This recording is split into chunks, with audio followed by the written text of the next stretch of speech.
უბედური შემთხვევა ბორჯომში დღეს დაახლოებით 3 საათისთვის მოხდა. თვითმხილველმა მამაკაცი ქალაქის ცენტრში მდინარე მტკვარში დაინახა და შესაბამისი სამსახურები გამოიძახა. სამაშველო სამუშაოების შემდეგ მამაკაცის ცხედარი სოფელ ყვიბისთან ამოიყვანეს. ამ დროისთვის უცნობია გარდაცვლილი სვინაობა. შინაგან საქმეთა სამინისტროს პრესსამსახურში აცხადებენ, რომ გამოძიება სისხლის სამართლის კოდექსის 115 მუხლით დაიწყო, რომელიც თვითმკვლელობამდე მიყვანას გულისხმობს. დავინახე რომ მტკვარს მოყავდა და დაურეკე მე სასწრაფოსა და იმასაკის. მოვიდნენ მე მაშველებისას ყველა და წამოყვნენ მე პატრულისა და ეს პოლიციის ყველა წამ. აი სილამაზის ხიზე დავინახე და უკან მოყვებოდი ველოსიპედით.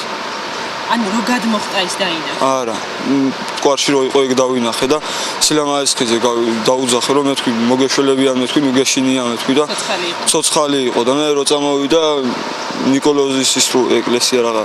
აი დაბლა ვიყავთ მტრედის ხითან და მაშინ დაყორჭული. და სად ამოიყვანეს და? აი ამოიყვანეს იმ ტერიტორიაზე იგი არის ხის ძირში.